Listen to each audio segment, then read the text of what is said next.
Hello everyone and welcome to my first voice-over vlog. Nax, grabe, level up na yan. Nagbo-voice-over na. Pero honestly, gusto ko lang talagang i-share kung ano itong naging experience ko sa first international trip namin. Dahil first international trip nga, talagang nag-research ako ng husto. For almost 6 months ay inaral ko kung ano yung mga magandang puntahan na mura at kung ano yung mga dapat kainin. And also, pati yung budget ay pinag-ipunan ko din. So, sabi sa mga nabasa ko, dapat 5 hours before your departure ay nasa airport ka na. At yun yung ginawa namin. Siguro to give time din sa mga process or procedure na kailangan yung i-undergo. At lalong-lalo na yung immigration. Diyos ko, grabe, kinakabahan talaga ako dyan sa immigration na yan. Pero dahil nga nag-research ako, may idea na ako kung ano yung mga itatanong. At syempre, nag-practice kami. Nung nasa immigration naman kami, mga tanong lang saan nang punta, kailan nang balik. Ganon. Dati nagtataka ako bakit nag-uunahan yung mga tao sa boarding gate. And doon ko na-discover na nagkakaubusan ng magandang space sa overhead cabin. Kaya pala. So, 1 to 2 hours ang flight from Manila to Ho Chi Minh. And syempre, medyo malayo yung airport sa hostel. Kaya kailangan nyo mag-taxi. Kung magta-taxi kayo, mag-grab kayo para safe. Huwag kayong ma-scam kayo.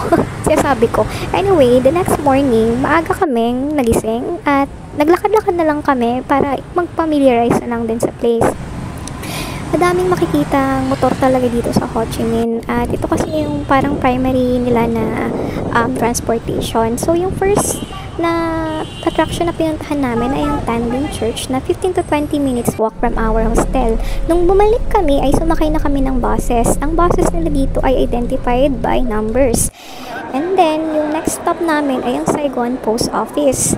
Makikita nyo naman sa Saigon Post Office na heavily influenced ang kanilang architecture ng French. Kasi parang colonized sila for a long time ng mga Frances. That's why. Kaya influence ang kanilang architecture. Anyway, correct nyo ako doon kung mali ako doon sa part na yan. At kung bibili pala kayo ng mga souvenirs ay sa may post office na lang kayo bumili kasi mas mura kesa sa Bentans.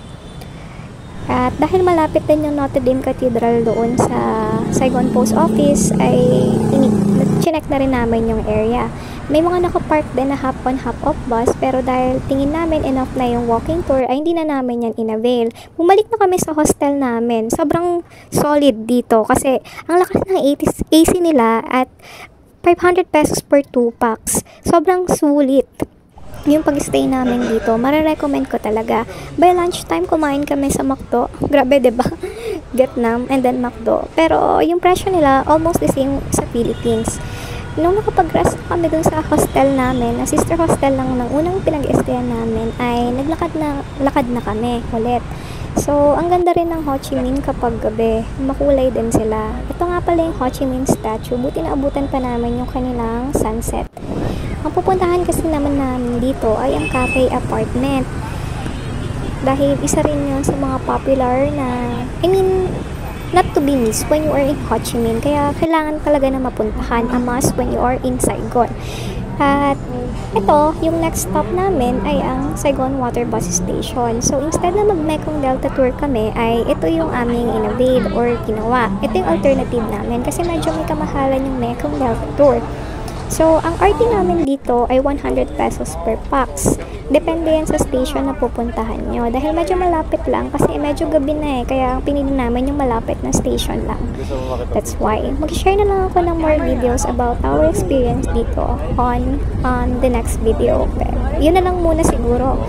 And thank you so much for listening and watching. Hanggang sa muli. Bye!